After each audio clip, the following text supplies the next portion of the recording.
Welcome back to my YouTube channel. Today, we have a new story about a crazy boy. His name is Pinang, a senior high school student born with potential and good at insignificant skills, and how he strives to become a super soccer hero. In the not-so-distant future, our conspiracy theories came true, and the Earth was destroyed by a death ray controlled by aliens called the Centauri. Humans had very little chance against the planetary devastation death ray that our mortal enemies brought upon our homeland, but about a handful of humans were able to escape being turned to minced meat by the aliens. With a limited left to spend in the escape pods, the humans have to devise a way to beat the odds, destroy the aliens, and return the Earth to its original glory. And that's what this story is all about. In the series' first scene, a bunch of humans arrange a meeting in one of the escape pods in space to discuss a possible plan to bring the Earth back to its former glory. Surrounding the round table are 5 people, 4 of them dressed in full-on spacesuits, awaiting their supreme commander to speak up and tell them what to do. When it comes down to it, the leader starts by telling his subordinates just how hard it has been to come up with a unique plan to save the Earth. After toiling and researching for thousands of years, they finally got a shot at keeping the Earth from the aliens. Moving on, the man in a cloak, who's also their supreme leader, brings out a medium-sized test tube filled with a clear liquid. Inside the test tube, a small object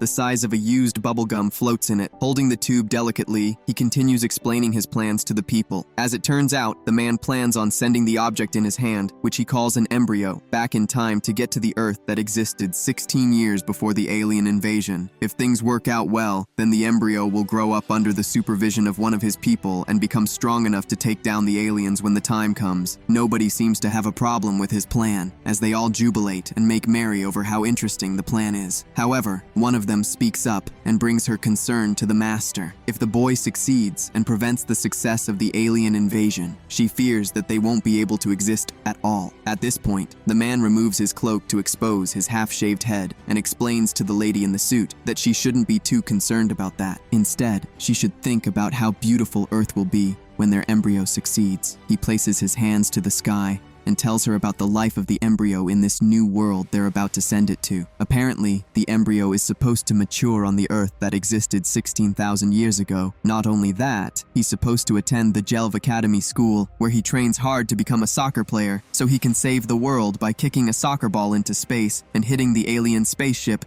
before it invades Earth. Just then, another one of the suit people asks him how he plans on sending the embryo back in time to a once normal Earth. The man in the cloak tells him to take out his phone and use the delivery function on it to send the embryo as a package to a hospital on the former Earth. With that, a delivery guy from BB Express shows up in their room and collects the embryo in a cooler to deliver it to Earth. Moments after he leaves, another one of his employees, who, this time is dressed more formally, shows up with the real embryo containing the DNA of the hero they plan on sending to Earth. The man in the cloak realizes that he messed up, so he calls the time chicken and listens to the poor chicken rant on and on about how hard his job is. When he's done, the chicken accepts the double delivery and sends both embryos back in time to different families. In the next scene, the delivery man completes his delivery by sending both embryos to the families at home. About 9 months later, both babies were born in the same hospital. The first baby, who's thought to be the real hero, is given to a blue-haired man by the midwife,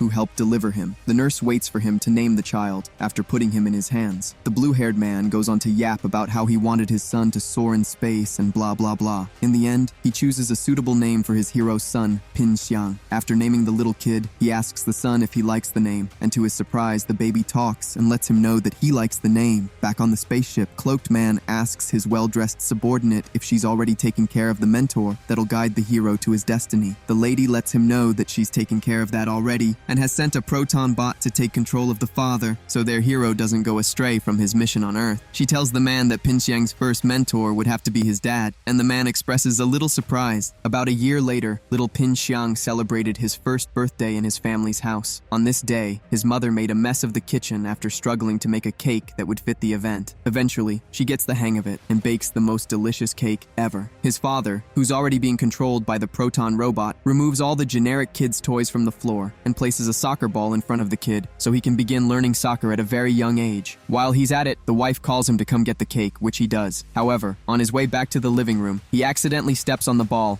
and falls with his back facing the floor. The cake he was carrying with him splats on his face. Rather than groan in pain, the poor man was hell-bent on trying to figure out what his son was doing. He squints his eyes at the little guy and finds him counting money. This makes him so disappointed in himself, and he calls himself a failure. A few years later, Pinang became more sentient. One day, his father takes him to a riverbank to sightsee some of the geese swimming there. After giving him a long story about the geese, he looks beside him and realizes that his son isn't even paying that much attention to him at all. Instead, his son, Pinang, was talking about stocks, investment, and making money online. This pisses his father so much that he slaps the phone out of the kid's hand and tells him to look at himself more. Rather than studying math and science, he should be on the pitch training to be a soccer player. Pinang, who's confused by his father's words, keeps mute as he listens to his father rant on and on about the gimmicks of playing soccer. At one point in his pointless rant, he points toward an innocent goose and tells his son to hit the goose with the soccer ball and see what will happen. However, before they could get this done, the goose caught on to their plans and chased the living shit out of them. Pinang bears the brunt and runs for dear life as the goose chases after him. His father, upon realizing that his son's being chased, raises a brick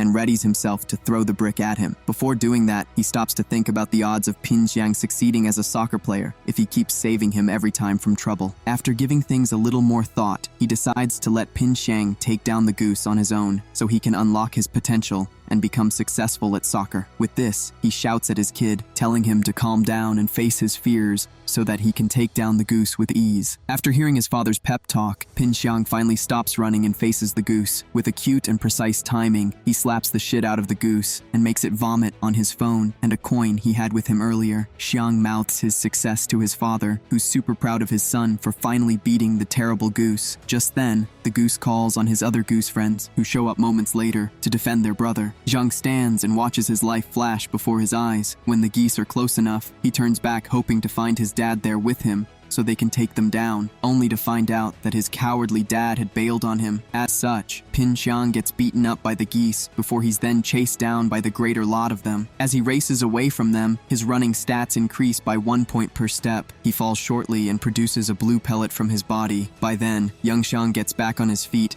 and fires a pellet shot at all the geese coming after him. This attack seemed to be effective against everything on that riverbank, including his dad, as he sustained injuries from the attack. About an hour later, Xiang's dad wakes up in the hospital with his wife and kid near him. Xiang tells him about the points he got while running away from the geese on the riverbank back then. His dad calls him to get closer and then asks him to tell him if he put any of those points into any talent. Xiang tells his dad that he did put some of those points in military, engineering, and a few other talents except soccer. At this point, his dad sees no reason in him to live anymore, so he dies and goes to heaven from there. The cloaked man, who's been watching the life of Pinang on the big screen, gets very pissed at this development and wonders what might happen next. A few years after his dad's death, Pinang grows into a snide teenager. One night, he plays some outdoor game with his pellets against a grumpy kid just outside the soccer field and beats the shit out of the kid. The kid, however, manipulates Pinang into thinking he made a mistake by winning him, and, as restitution, he gets a chance to play a soccer game with him while he can. Xiang gets to be the goalie, while the kid tries his hardest to score. Pin gets to the goalpost and boasts about his soccer skills, thinking the kid wasn't strong enough to challenge him. However, when the time came for the kid to kick the ball, he slammed the ball in Xiang's face with a lot of power. Then, he walks closer to him and talks down on his soccer skills. The wimp also starts to doubt himself, and then challenges the kid by asking him why he feels so proud of himself on a soccer field when he just lost to him in a marble game. The kid then compares both games together and tells him that soccer is a far more superior game than marbles. Nobody would stay up at night just to watch a marble game, but people all around the world would do that just for soccer. With this, he pets Xiang's head like his father did back then, and this makes Xiang recall his last moments with his dad. His mom already left the hospital bed that period to get something, and Xiang broke his father's heart by telling him he wanted to be a scientist and not a philosopher like his mother wanted him to be. His father asked him to say that again,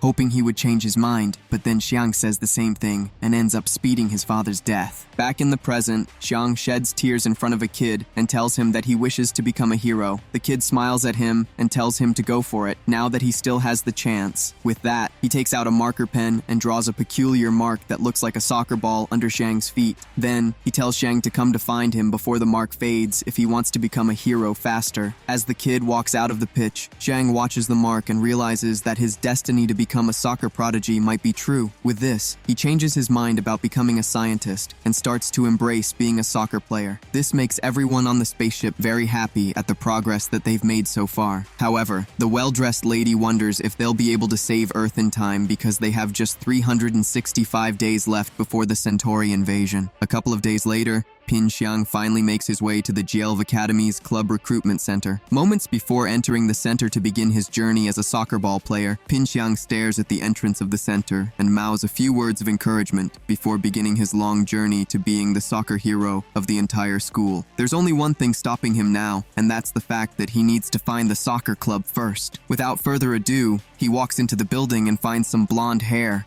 that seems to come from a very beautiful posh dog that was standing near an outdoor bench. Thinking the blonde hair was from a lady, Pinang gets enchanted by the beautiful hair and gets closer to it. On getting there, he finds out that the hair that he thought belonged to a lady actually belongs to a dog. Disappointed, poor Xiang moves his ass towards the real entrance to the admin building. However, on his way there, countless people from the other clubs came to invite him into their club. A worn-out man from volleyball came in first to ask for his hand in apprenticeship, but Pinang declined his offer. As for the others, aka the baseball, tennis, and basketball clubs, Xiang refused all their offers to join their teams. He even puts on a show of rage to make them get off his back. Moments later, his show of rage quickly dissipates into nothingness when he suddenly gazes upon a beautiful young lady. This lady had red hair and was blessed with soft pink lips that would make any man go gaga for her, and boy oh boy was Xiang enchanted. He couldn't stop looking at her for about half a second. To make a very good first impression on the lady, he places the ball down and boasts about his soccer skills to the lady, letting her know that he's going to be the soccer hero one day. The lady gets interested in him and asks him to elaborate more on this. Xiang continues and tells him that he's been through grueling training sessions in the past, and it's now time to prove himself as the only soccer hero on Earth. As he talks, a light blue and purple aura continues to surround his leg and the ball. Just then, he raises his leg with immense alacrity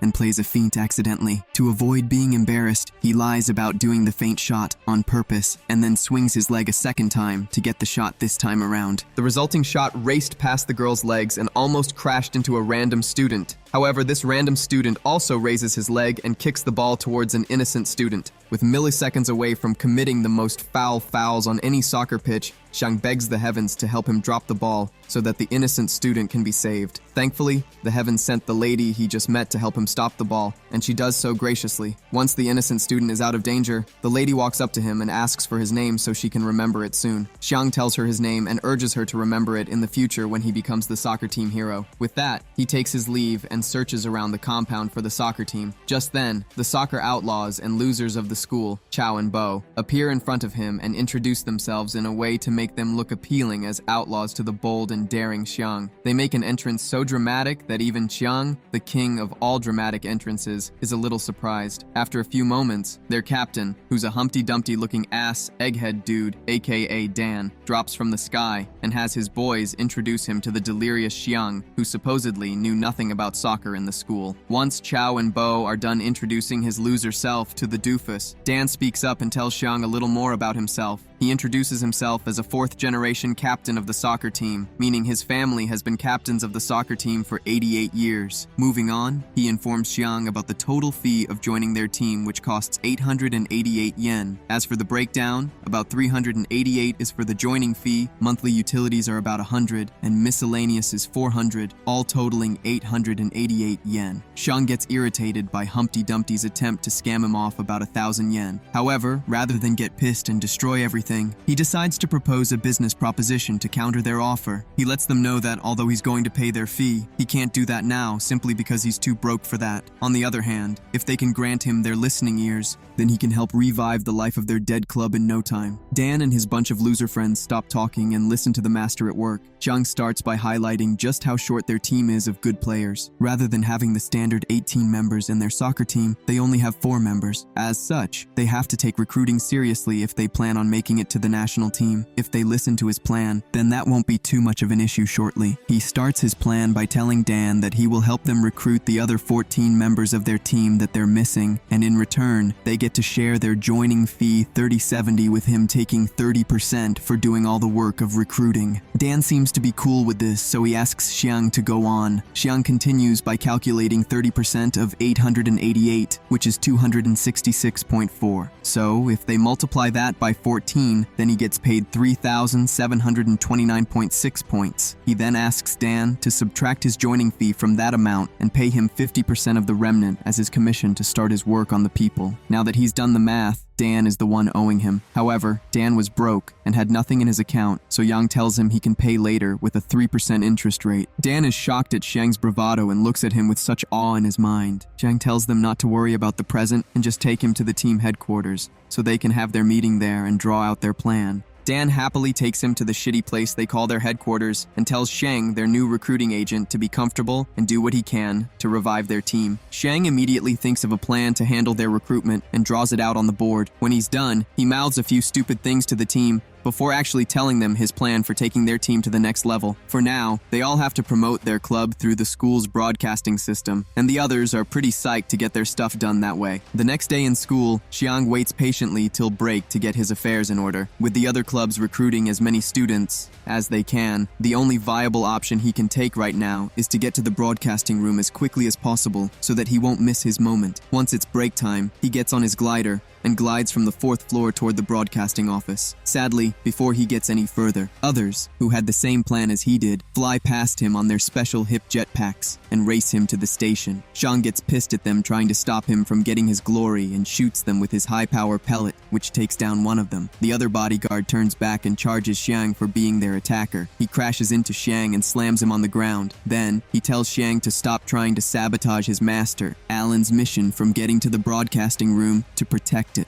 Xiang plays a bit of psychology on the fool's brain and tells him not to think Alan would recognize him even after sacrificing so much for him. The guy understands Xiang's point, but then again, he tells Xiang that Alan promised to write about him in his essay to the teacher so he can be praised. Xiang gives him 3 coins and tells him to give them to the teacher so that he can get praised by the same teacher. In return, the dude is to let him get to his master, Alan, without any hassles. The guy thanks Zheng for his help and lets him go. As Zheng rushes towards Alan, other students try to stop his mission from getting to the broadcast station. However, Humpty Dumpty and his band of 2 losers finally gather the balls to stop them and pave the way for their man, Xiang, to get to Alan. Xiang keeps running as he thanks his new buddies for always being there for him and clutching the most sensitive moments. With that, Xiang catches up to Alan, who is just about to get to the broadcasting station, and tricks him with a bill he found on the ground. He pretends to have taken the 10-yen bill from his bag earlier and calls the guy to come get it back. The guy abandons his mission after thinking about it and gets fooled by the soccer hero, Xiang himself. He gets very pissed at Xiang for playing such a dirty trick with him and gets down to face him with his power. With acute strength, Alan charges at Xiang and gets punched in the face. Moments later, he gets back up and also punches Xiang to the ground. However, Xiang gets up once again and punches the doofus, Alan, to the ground another time. For the 2nd time in a row, Alan gets up and charges up to land his final attack on Xiang. Xiang also welcomes the challenge and charges at Alan like he meant. Before he gets punched in the face, Alan looks closely at Xiang and sees a piece of himself in the man coming for him. Alan has always been an invisible figure throughout the school, so it felt to finally be recognized by the main character of the school. If only Xiang would remember him for more than 10 minutes, then he could die a happy man. Sadly for him, that wasn't the case, as Xiang punched him into the sky and forgot about him shortly after. Without further ado, he moves to the broadcasting station and begins his broadcast to talk about the soccer team. Before getting to the main point, he beats around the bush for a little while